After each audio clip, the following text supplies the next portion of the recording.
Hello everyone, I'm Colin Canet. I'm excited about today's video. I've got some really neat things to show you today. But before I get to that, I had an opportunity not long ago to visit the inventor of the Dalmax jig. You know how much I love using the Dalmax. And he happened to be making a stool when I arrived. So I sat in on that build. And there's a little clip right after this on that. But you can actually go and watch us building this video. Put a link to that in the clip and at the end of the video, so you'll be able to check that out. And then we'll get started with my video. Well, here I am, as you can see from the sign in the back. I'm in the Dalmax workshop. I'm here with Jim Lindsay, the inventor of the Dalmax, and today he's going to show me how he makes a stool. I think you'll be surprised how easy it is. It's an amazing little stool. So this first tip is from Karen, and she says, apparently you can put dryer sheets into a jar with some warm water, and I have some warm water here, and if you've got like a latex brush that's got some old paint on it, apparently it softens that enough to clean. I don't know what's on this one, but I'm going to throw that one in there as well. And then you put some warm water on. Well, here we are the next day, and I think the bristles are softer than when I started. The brush would be usable now, but I was hoping that it might do something to make the paint on the bristles either get looser so you could take it off, but that really isn't the case. It really didn't do anything to loosen up the paint on the bristles per se. So anyway, there is some success in doing something like this. Now, the other thing that Karen suggested is if you're using a roller, and even it works with a paintbrush as well. Sometimes we're doing 2 or 3 coats in a day because latex dries pretty quickly. And rather than trying to clean the roller every time, what she suggests is putting it in a ziplock bag. And I thought that was a great idea. Put it in a ziplock bag, and then of course you can zip it up, because why these dry out is because of air. And all you need to do is put that in the bag and zip that up, get as much air out as you can, and that'll preserve that for many, many hours, so that when you pull it out, you'll be all ready to go again. So that's a good tip. Thanks, Karen. This next tip is from Craig. I believe Craig is from down in one of the Carolinas. But he's talking about lap joints. And if you're not familiar with lap joints, it's basically when you cut some wood in half and you can overlap them just like that. And a lap joint can be this way.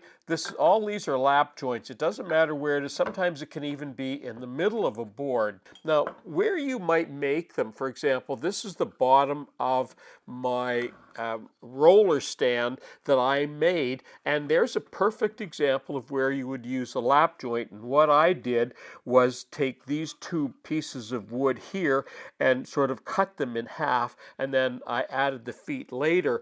And you can make your own lap joints quite simply by doing that. And the way you do that, you can see how that's in the middle. So basically all you're doing is gluing these. So you're gluing these together, and all you need to do is put that together to glue that, and so that doesn't creep, of course, you'll start off gluing this one, maybe put a couple of pins in there, air nails or something to hold that, put that in there for that side, and then you've got a really nice tight, but not only is it nice and tight, it's going to be even because all this wood is all the same thickness, so it really works out nicely. Then of course for the bottom you do the same thing, or the top, whatever it is, the same thing, and you put those on there, and now you've got a perfect lap joint. And when you glue that together in there, that's a super strong joint that will last a long time. So that's a really good tip. Thanks, Craig. Now this next tip is from Jerry, and Jerry has a method for checking the alignment of your miter saw. Now what I'm going to do, I'm going to take mine out of alignment by just about that much. I'm going to lock that down. I'm going to make a cut, and then I'm going to show you what this looks like.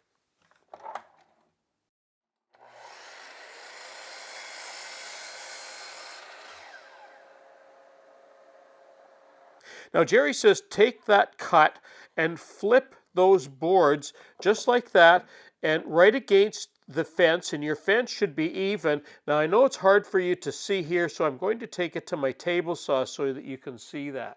So there it is up against the fence on my table saw, and it's nice and flat. I'm going to do the same thing. I'm going to flip it over, and remember I set this off so that it would be at an angle, but Jerry says you can check the angle or the alignment of your blade, and for example, if there's a gap at the bottom, you need to move the blade to the right. So in this case, the blade would have to go in this direction. And I'm going to go back to my table saw or my miter saw and make another cut with the setup that I have. Okay, I'm just going to straighten that out now. Okay, that's locked. And you don't need to take much off. You're gang cutting, you're just taking a skim off the end.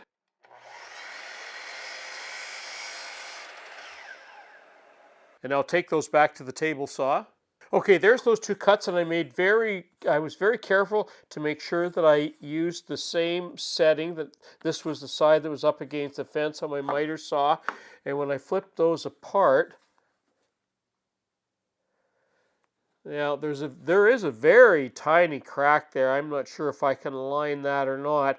I don't know what that would be. Maybe a couple thousandth of an inch or something, but there is a slight gap there, so it does work. It's a great way, great, quick, easy way of checking your miter saw to see how accurate it is. Thanks, Jerry. That was a great tip.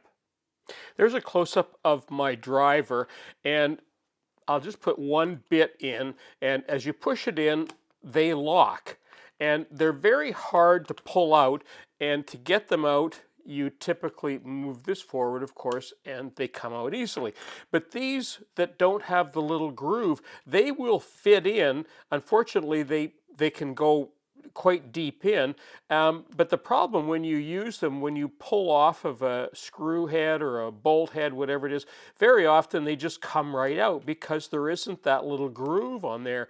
And here's what Michael does to put a groove on his little bits like this that he wants to make adaptable to this kind of a driver head.